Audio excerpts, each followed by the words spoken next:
What if a small, dimly lit lab in Ouagadougou held the answer that billion-dollar Western empires could never deliver an app that sees floods before they strike, saving 2 million lives? For years, rising waters swallowed our streets, claiming more than 300 souls in just 2 years and driving over 150,000 people from their homes in Burkina Faso. Mothers clung to their children through storms. Families prayed on rooftops as the world turned its back. Yet from hunger, sacrifice, and shattered laptops, students at Joseph Kaiserbo University forged a weapon of hope. They coded not just lines of software, but a shield against drowning, a barrier against death itself.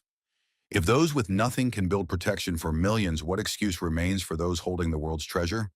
Stay with us, because what you are about to witness is not simply Burkina Faso latest news.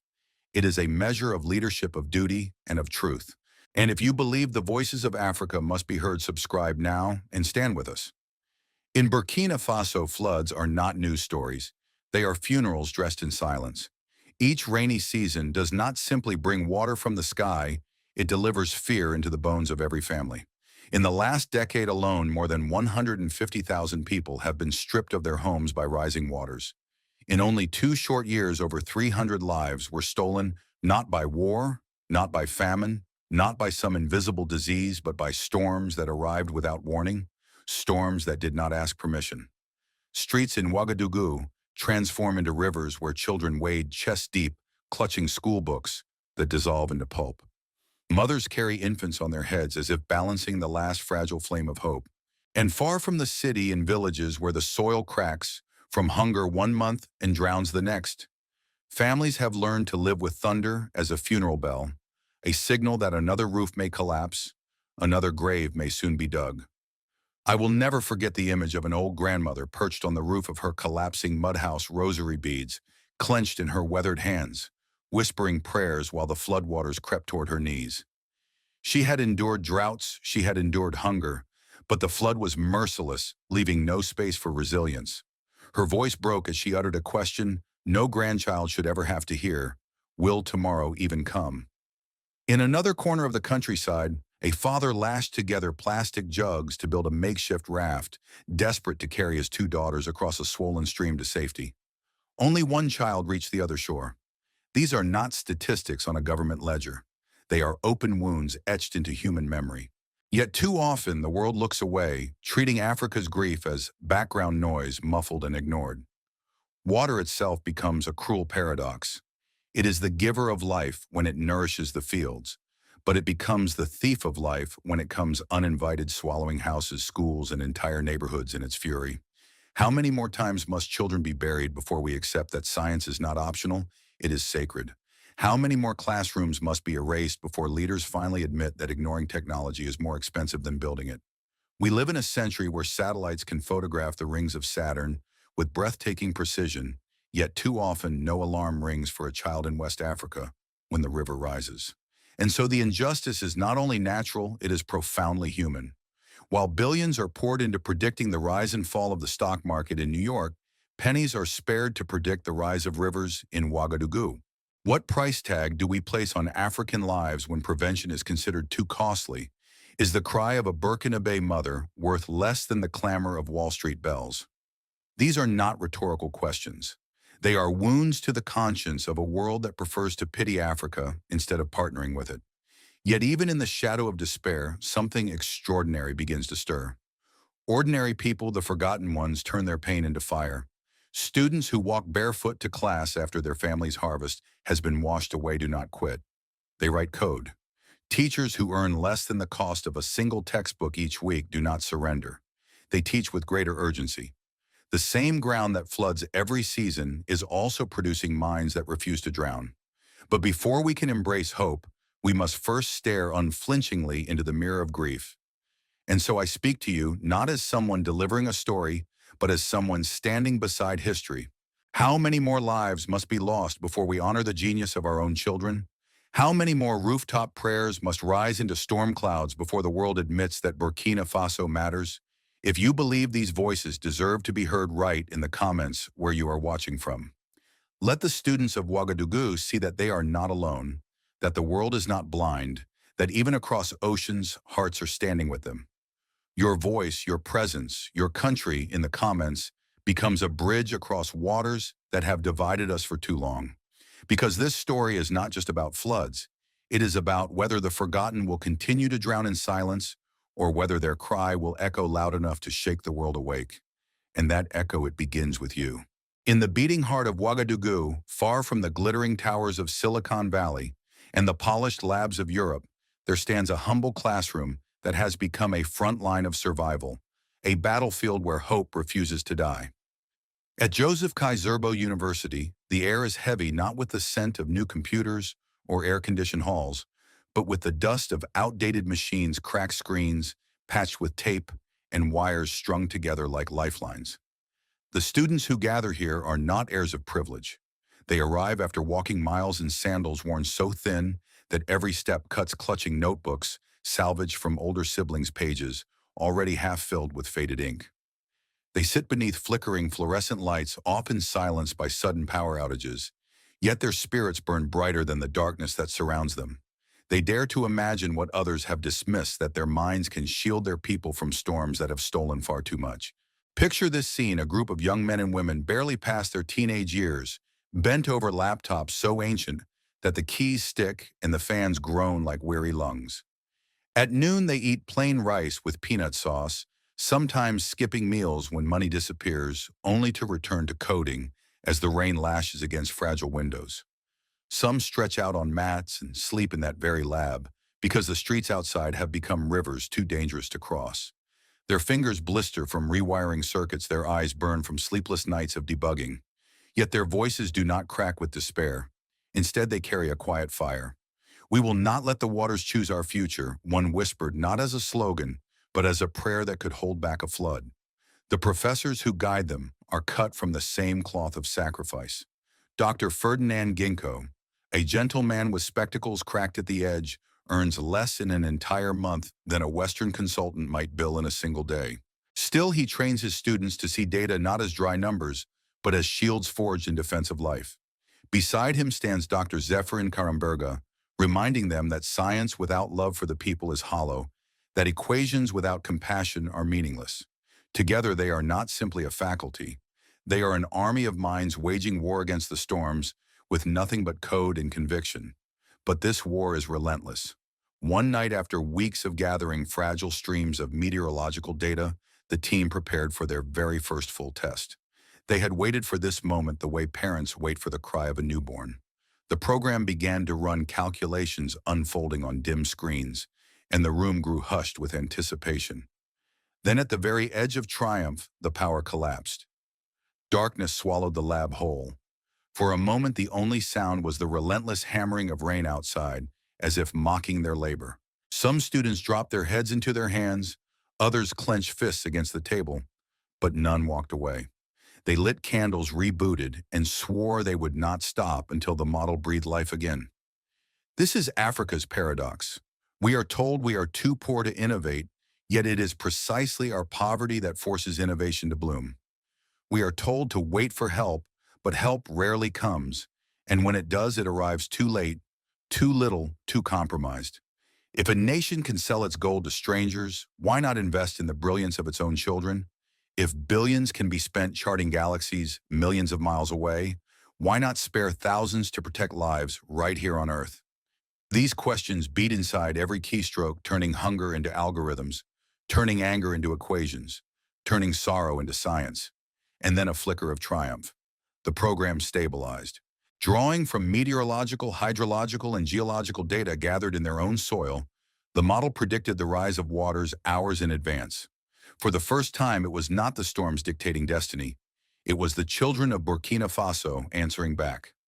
No, it was not perfect. No, it was not finished. But it was proof that knowledge itself can stand against disaster, that courage can turn numbers into lifelines. As you sit now watching from your living room, from a phone on a train, maybe even from a world away, their struggle reaches across oceans to touch you. Can you hear the rhythm of their keyboards like hymns of survival, like a choir refusing to drown? These students are not merely coding an app. They are carving a covenant with life itself, declaring that their people deserve to live, to thrive, to stand unbroken in the face of storms. And so I ask you not just to observe, but to join. If you believe in their fight, if you believe that God moves not only in miracles, but in the minds he gave us, then let your voice echo theirs. Write one word in the comments, Amen. Amen for the students who code by candlelight. Amen for the professors who teach without taking. Amen for the millions who long to live without fear of drowning. Your amen is more than a word. It is a candle lit in their lab. It is a bridge of faith stretched across oceans. It tells them their fight is not invisible, their sacrifice not forgotten, their hope not abandoned. Together your voice and theirs rise like a chorus stronger than any storm of sound no flood can ever silence. When the first whispers of the flood app escaped the dusty streets of Ouagadougou, the story stopped belonging only to a handful of students. It crossed into a battlefield more dangerous than lightning or rising waters, the battlefield of power. Within mere weeks, international organizations that had ignored Burkina Faso for decades suddenly remembered its name. Consultants from Washington sent eager emails. Letters stamped with the insignias of the World Bank, and the IMF arrived promising technical partnerships. And then came the Thunderbolt. A private American tech giant was prepared to pay $1 billion outright to own the app and all its data. $1 billion for a lifeline built from hunger sacrifice and cracked laptops. The students were stunned, but their professors were not. Dr. Ferdinand Ginkgo adjusted his broken spectacles and shook his head slowly. Data is the new gold, he told his class, his voice steady as stone. If we sell this, we are not selling software. We are selling sovereignty. His words landed with the weight of prophecy. Every student in that room understood the temptation of money. $1 billion could pave new roads, raise new schools, fill new laboratories. But it could also build a prison of dependence where Burkina Faso's future would no longer belong to Burkina Faso. Beyond the university gates, the debate ignited like wildfire. Crowds of proud citizens rallied to defend the invention, demanding it remain in African hands. Yet whispers of betrayal circulated too, carried by voices still chained to colonial thinking. A politician known for his loyalty to Paris mocked the students on national radio, calling their project naive and unsustainable. He claimed only Western corporations had the infrastructure to make it succeed. His words dripped with the same poison Africans have heard for centuries, dismissing their genius until it is stolen, repackaged, and sold back with a foreign label.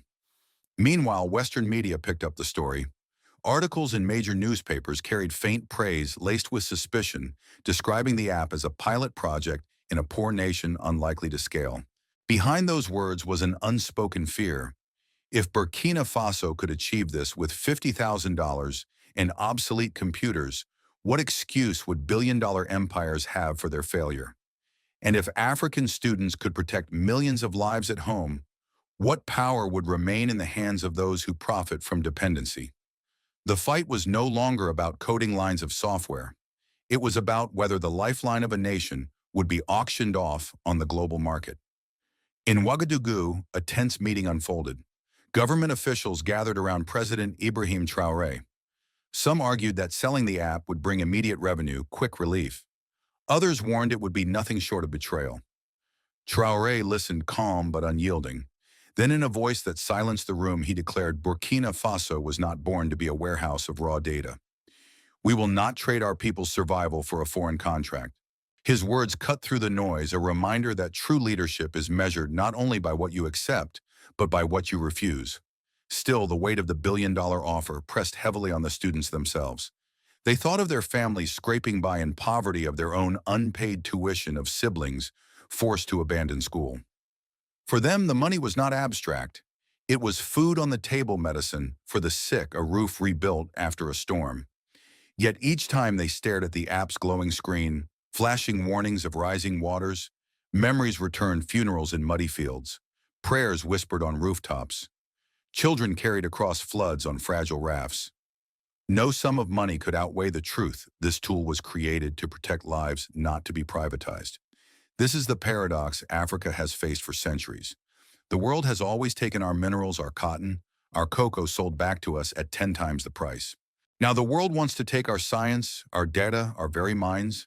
But is knowledge any less sacred than gold? If we allow outsiders to buy our ideas, what remains of our freedom? The lines were drawn. Burkina Faso would either defend the sovereignty of its innovation or surrender the keys to its future. And this battle was not fought with guns, but with choices that would echo through generations. Now the question turns to you watching from across the globe. When a stranger offers money for your lifeline, is it generosity or is it theft? When $1 billion dangles before the eyes of a struggling nation, will you cheer a sale or will you demand resistance? This video is not mere storytelling. It is a call to stand against the quiet theft of Africa's soul. Share this message not as entertainment, but as a weapon of truth. Show the world you will not let African genius be sold like raw ore on the market. Because the storm of greed is no less deadly than the storm of rain. And only when we stand together across borders, across oceans, can we shield what is ours. The storm of offers and pressures did not break Burkina Faso's resolve. Instead, it awakened something no one had expected: a movement. From every corner of the Sahel, voices began to rise like a chorus carried on the wind. In Bamako, Mali, ministers reached out asking if the technology could be adapted for their own rivers, swollen each rainy season like veins ready to burst. In Niamey, Niger, engineers contacted the students directly, eager to collaborate on protecting villages near the fragile banks of the Niger River. In Nairobi, Kenya, a delegation of young researchers invited the team to exchange knowledge, determined to strengthen their own flood warning systems that had failed their people too many times before. For the first time in decades, African nations were not waiting for the West to descend with ready-made answers. They were turning toward one another, trusting in their own hands. And then came the diaspora. In Paris, Burkina Faso taxi drivers quietly pooled their tips, sending home donations that carried the weight of sacrifice. In New York, African doctors gathered in a small church basement, raising funds not only with prayers, but with action, passing the basket for progress as well as faith. In London, students launched online campaigns sharing the story of the Ouagadougou app under a banner of 3 simple words: Africa saves Africa. These were not billion-dollar offers wrapped in contracts and clauses. They were gifts of solidarity, small streams converging until they swelled into a mighty river of support. But perhaps the most powerful testimony did not come from diplomats or donors. It came from a single family in a dusty village outside the capital. The father was a farmer, his wife a vendor at the market. Their house stood by a riverbed that had betrayed them too many times. One evening, a local radio broadcast carried a new voice. The app had triggered a warning. Flood risk within 6 hours, it said. Skeptical but desperate, the family packed their belongings, what little they had, and moved to higher ground. That night, the river burst its banks. Their home was swept away, but their lives remained intact. For them, the app was not software. It was salvation. The following Sunday in the village church, the pastor lifted trembling hands. His voice broke as he declared, "This is not only an app. This is God's answer spoken through our children." The congregation erupted in song drums, pounding against stone floors, women ululating, men raising their arms toward the heavens. Faith and science stood not in opposition, but in embrace, showing the world that divine mercy can flow through human hands, through human minds. The ripple of unity spread far beyond that church. Children began singing songs about the students of Ouagadougou during recess. Teachers told their classes that Africa's tomorrow was already being written in their own notebooks. Grandparents sitting by evening fires reminded the young that knowledge is the only weapon no colonizer can ever steal. The flood waters that once drowned courage now seemed to water new seeds of pride. Even the world beyond Africa began to take notice. Western journalists, skeptical as always, reported on the rising tide of collaboration. Some wrote with surprise at the idea that Africans were building a chain of solutions without foreign intermediaries. In Washington, one analyst admitted reluctantly, "If this momentum continues, Africa may not just solve its own problems, it may set the standard for the rest of us." His words hinted at a paradigm shift so deep that few had dared imagine it. The truth was undeniable. The app was no longer only software. It had become a symbol, a banner under which millions could gather, a sign that the future was not waiting to be delivered, it was already being made. And with every collaboration, every donation, every life spared from the water, that banner stretched wider, brighter. But solidarity cannot remain just a feeling. It must become action. The strength of this movement depends not only on presidents or parliaments, but on people like you. You who are watching this story unfold. You who can feel the pulse of Africa's heartbeat through a screen. If you believe that the genius of a single village can inspire the world, do not keep it hidden. Share this story with someone you know. Tag a friend who doubts Africa's power. Let it be known that Africa is not waiting, not begging for solutions, it is building them. Your act of sharing is not small. It is a spark. And sparks together create fires that no flood can ever drown. When Africa finally answered, it did not whisper. It roared with unity, faith, and pride.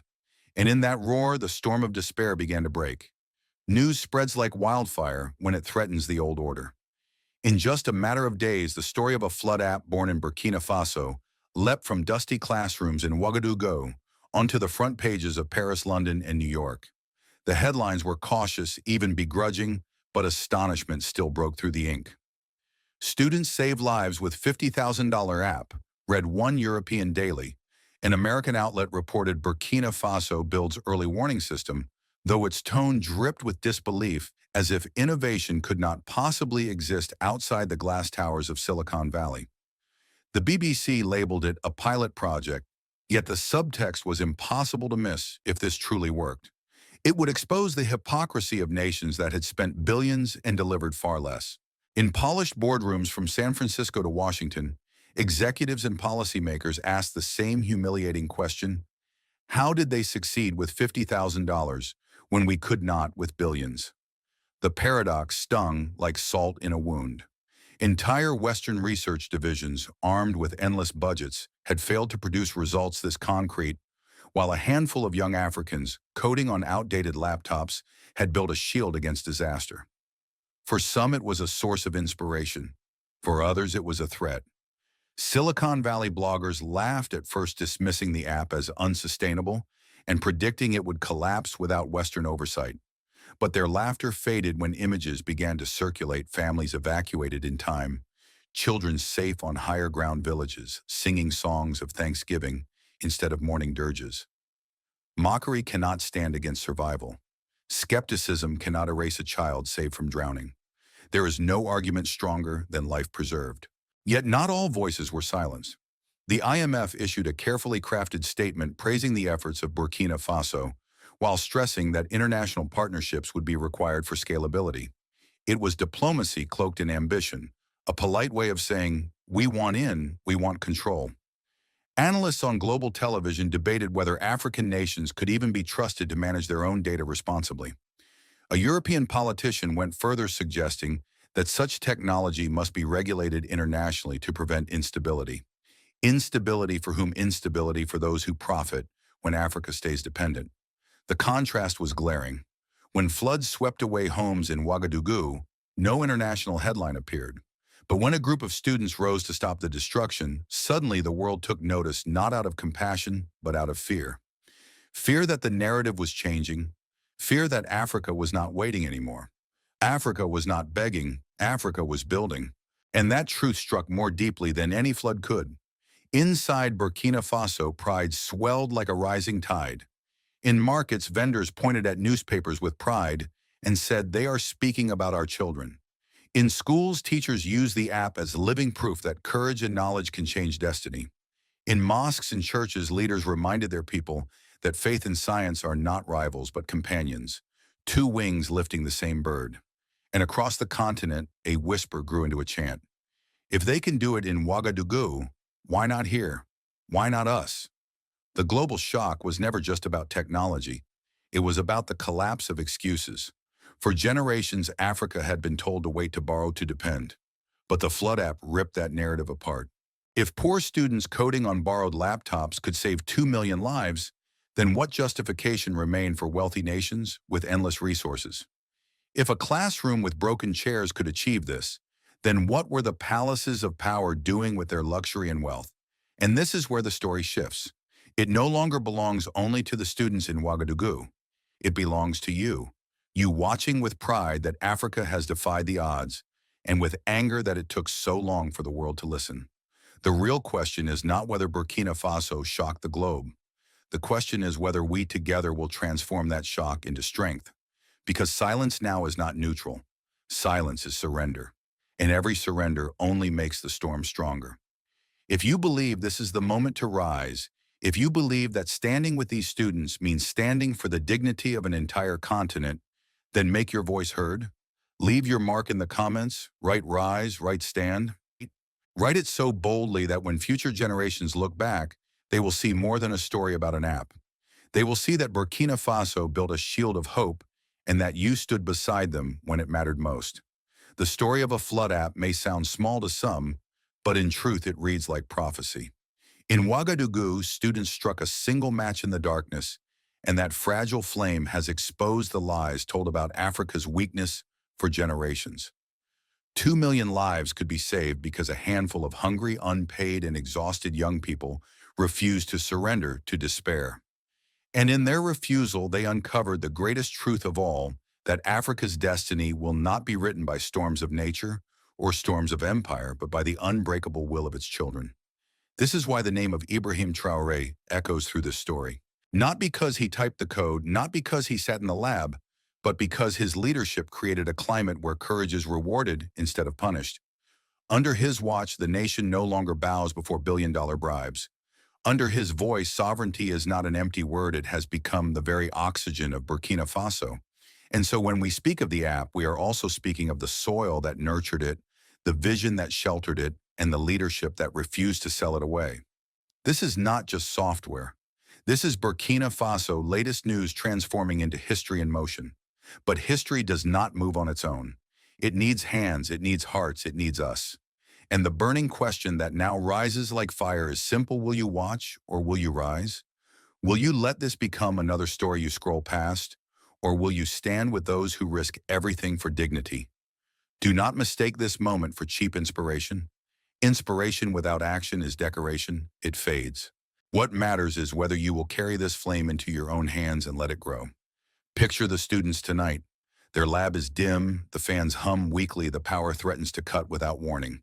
Yet candles burn beside their battered laptops. They type, they test, they dream. Beyond those thin walls, entire neighborhoods rest more peacefully because of the warnings their work has generated. Mothers rock their babies to sleep without the terror of sudden waters.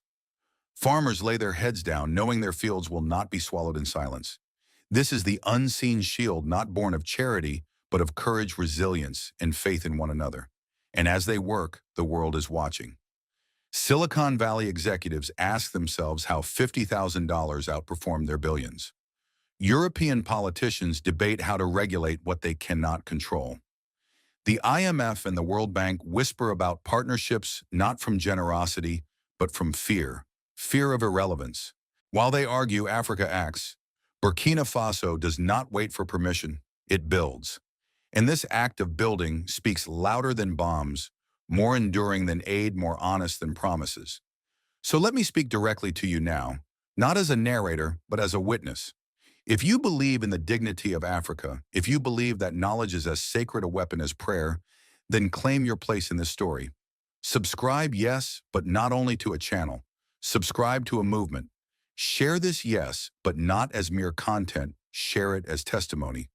And when you write in the comments, let it be more than your country or your amen. Let it be your promise to stand to carry this fire forward. Because when future generations read this chapter, they must see not only that Burkina Faso built an app, but that you stood with them when it mattered. Say his name with me: Ibrahim Traore. Ibrahim Traore. Ibrahim Traore. His name is more than a leader's name. It is a banner of defiance, of sovereignty, of a continent refusing silence. And this banner cannot rest on his shoulders alone. It must live in every African heart, in every diaspora family, scattered across oceans, in every elder who still remembers chains, and in every youth bold enough to break them. So let us end not with closure, but with a call. The fire has been lit, and it is ours to carry. If one app coded in candlelight can save 2 million lives, imagine what 10 could do. Imagine what 1,000 could do. Imagine what an entire generation building together with courage and vision could create for the world. The storms will not stop. The greed of empires will not stop. But neither will we. If these words reach you, do not remain silent. Comment, share, rise, stand. Let your voice be etched into this story so it cannot be erased. Because the story of Burkina Faso is not just Burkina Faso latest news, it is the next chapter of the world. And the pen right now is in our hands.